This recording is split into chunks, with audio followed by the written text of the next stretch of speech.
На цех прийшли окупанти, попала ракета, станки згоріли.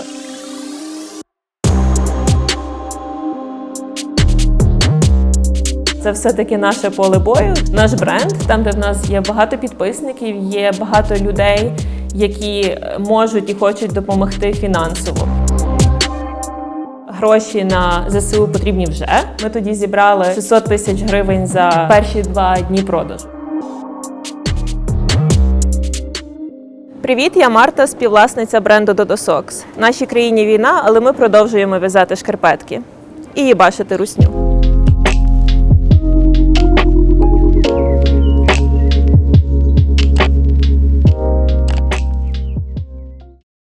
Вночі 24 числа мене розбудив дзвінок від мами, зв'язок обірвався, всі почали дзвонити всім.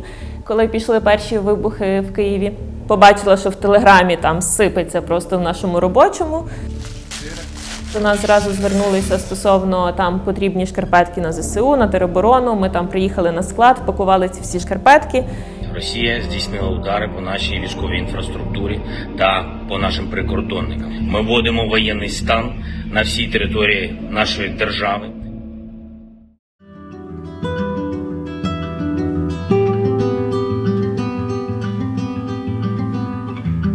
Ми почали як суто шкарпетковий бренд ще 2015-му. Я з IT, мій партнер Андрій і мій чоловік, який також тепер мій партнер. Також ми всі айтішники, ми працювали колись на одній фірмі. У нас не було мрії, амбіції стати шкарпетковим брендом, це чисто ситуативна штука. Наш офіс знаходився в приміщенні електрону, там багато було різних офісів і навіть маленьких виробництв, і там же було виробництво шкарпеток. Ми до нього прийшли, бо ми хотіли виготовити там якусь невеличку серію шкарпеток з велосипедиками, бо ми велосипедисти, таке для себе і для друзів. Ми прийшли, виготовили ці шкарпетки, роздали друзям. Друзі хотіли ще, там друзі хотіли ще, і ми якось починали доробляти ці тиражі збільшувалися, потім ми подумали, треба приклеїти якусь бірку вже до тих шкарпеток. Отак сталося. А потім вже дійшло до того, що, в принципі, з'явилася якась перша колекція.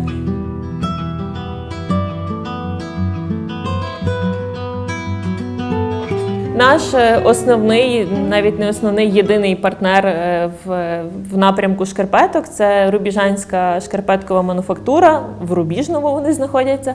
Звісно, нічого вивезти не встигли, тому що ще не було куди вивозити, тому все обладнання, там 100 станків і плюс 160 людей, всі були там в Рубіжному. Рубіжне на лінії зіткнення, вони, здається, 16 кілометрів саме їхній цех знаходиться від лінії від кордону, так би мовити. В березні вже засновники отримали звістку, що на цех прийшли окупанти, зробили собі там тимчасовий штаб, але в принципі, тобто ще все було на місці, ще ніби цех не згорів. Правда, комп'ютери, все там обладнання повиносили, звичайно, в перші ж дні, але ці станки, вони дуже великі, тому станки стояли, але вже здається, в 20-х числах березня Олі і Геннадію прийшли новини, що попала ракета, що виробництво горить. А коли такі станки горять, то вони не підлягають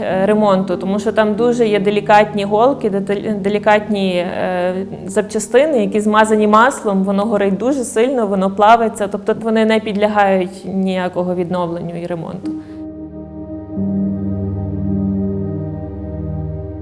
Рубіжанська панчішна мануфактура, вони особливі тим, що на відмінно від багатьох інших цехів, вони дуже вкладали в якість. Багато цехів, вони працюють на мас-маркет і вони купують дешеві станки, дешеву сировину. Рубіжанка навпаки, вони йшли в іншому напрямку, вони вкладали навпаки в дорогі італійські станки, а не в китайські. Вони вкладали в дорогу сировину, в дорогу лайкру, синтетику. Для брендів, які хотіли кращої якості, це був єдиний цех, тому що вони могли відв'язати такі речі, які інші цехи в Україні не могли просто. І в кінці кінців ми зараз і з порожнім складом, і без партнера.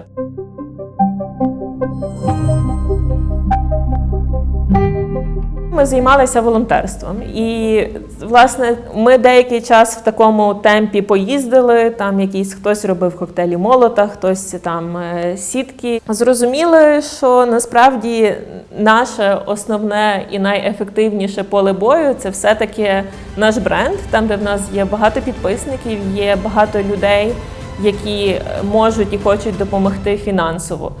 І ми вирішили, що ми будемо все-таки відновимо роботу, і більше користі буде, якщо ми будемо передавати кошти на «Повернись живим». Бо там справді люди, які закуповують, які знають, що роблять. От.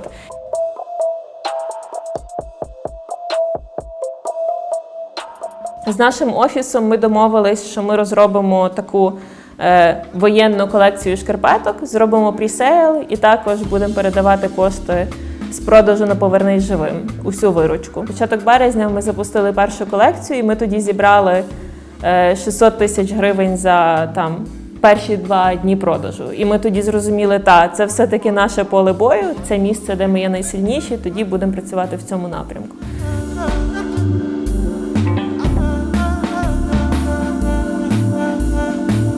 У нас взагалі як було? Ми розробили цю воєнну колекцію, це просто були дизайни, візуалізація. Тобто ми продавали ще не існуючий продукт. Таке рішення було прийнято, тому що ми розуміли, що гроші на ЗСУ потрібні вже.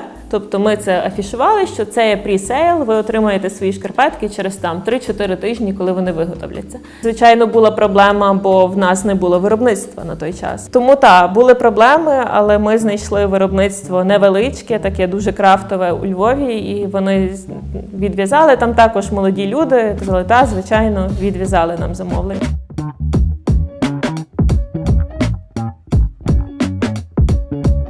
Звичайно, наш бренд не буде прибутковим цього року, не маємо якихось таких амбіцій чи ще щось. У нас основна мета – це є підтримувати ЗСУ і зберегти робочі місця. Ми вже відв'язали 40 тисяч пар, зібравши майже 4 мільйони гривень, 3600.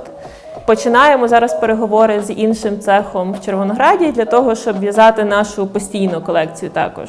Робота – це і робочі місця, це є податки, це є зарплати і війну перемагає економіка, як ми знаємо, тому нам треба продовжувати в будь-якому об'ємі, в меншому, звичайно, але якось працювати.